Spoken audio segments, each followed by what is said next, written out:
So as I understand it, you don't think that there really is any clear-cut distinction between male and female as biological categories. Is that correct? That is not correct. That's what you wrote. Sorry, that is not correct. Well, that's what you wrote. Look, I'm reading your article, your Time Magazine article. Just to be clear, you wrote this while you were a sitting judge, 2017? You were on the bench? That is correct, after a case I had. Right. So, interesting choice to be writing opinion pieces about your cases, but in any event, you say that controversial pieces of legislation enacted in the last 2 decades rely on a clear-cut interpretation of sex, what I just asked you. But you say that that's wrong. In fact, gender is an intricate continuum and not 2 tidy boxes. That's what you say.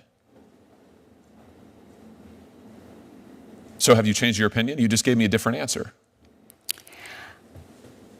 I believe that generally speaking, there are 2 sexes, male and female, that are designated by a doctor at birth, and that applies to the vast majority of people. But that laws that are based on that distinction are impermissible. That's what you say in this article. Is that correct? That's still your view? That is not what I say. Really? You say that if there is, for instance, a law that requires a distinction between male and female in bathrooms, that the judges cannot apply that law with any consistency, can't apply it consistent with equal protection. There are no, what is it? It's virtually impossible for judges to consistently apply a law that permits or prohibits conduct based on whether someone is a man or a woman. So all bathroom laws that require biological sex, that designate bathrooms based on biological sex, are impermissible? That is not the position that I took in the article. That's what it says. It's impossible for judges to consistently apply a law that permits or prohibits conduct based on whether someone is a man or a woman. And you specifically cite bathroom laws as an example of this. In fact, you criticize the then Trump administration's designation of gender-based bathrooms. Right? Sounds like you've made up your mind on a lot of things, but I just want to get clear on this because this is an important issue, certainly to people in my state. It's a very important issue. You think that bathroom designation, same with locker rooms, I guess, girls' locker rooms impermissible? Biological men have to be permitted into girls' locker rooms? That is absolutely not what I said in my That is absolutely the import and the takeaway of your piece. You suggest at least 3 different constitutional problems with any gender-based laws, including specifically bathroom laws. You write about it.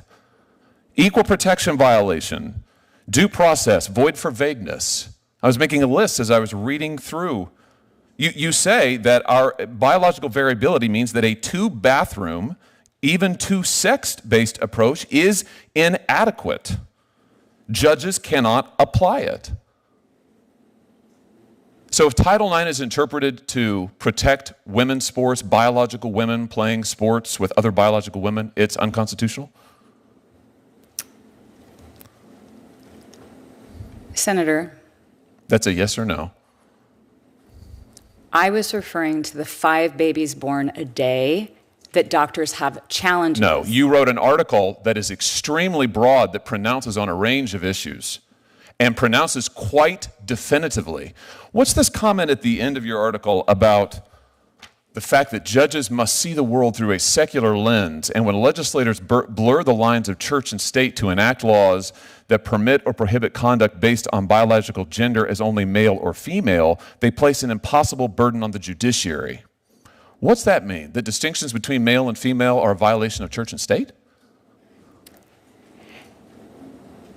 Judges have to be able to administer these laws if the direction, and I have to tell you, I work really hard to get it right, to do exactly what Congress tells me to do and the legislature tells me to do.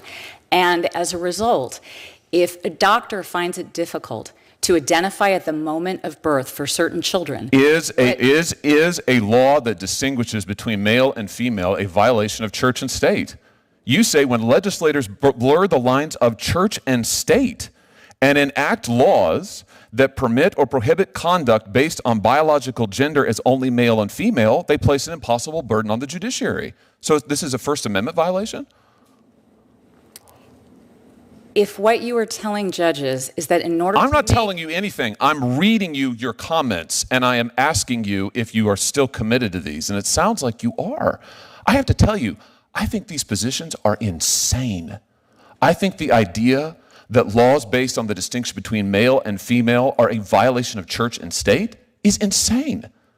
Totally insane. I think the idea that laws that would say women's locker rooms are protected from biological men, that those are impermissible, that's insane. But that's what you say in this article. You're going to have to recuse yourself in a lot of cases, aren't you? Will you recuse in every case involving biological sex if you're confirmed? Senator, respectfully, that is not what the article says. You have pronounced on all of these issues. Will you recuse yourself in any case involving Title IX, biological sex, challenges to locker rooms, girls' sports, bathroom bills? All of those things are covered in this article that you wrote while you were a sitting judge. Don't you think that was impermissible? Will you recuse? Let's get an answer to that. Senator, your time has expired. Will you recuse? I did not take a position as to those issues that you have raised. You took a position on all of these things, and your position is insane, totally insane. I will absolutely not vote for you. There's not a world in which I could support you. I can't believe you have been nominated. And if you are confirmed, which I hope will not happen, you absolutely must recuse across all of these cases or stand in violation of the Code of Judicial Conduct. I'm shocked you're sitting here today.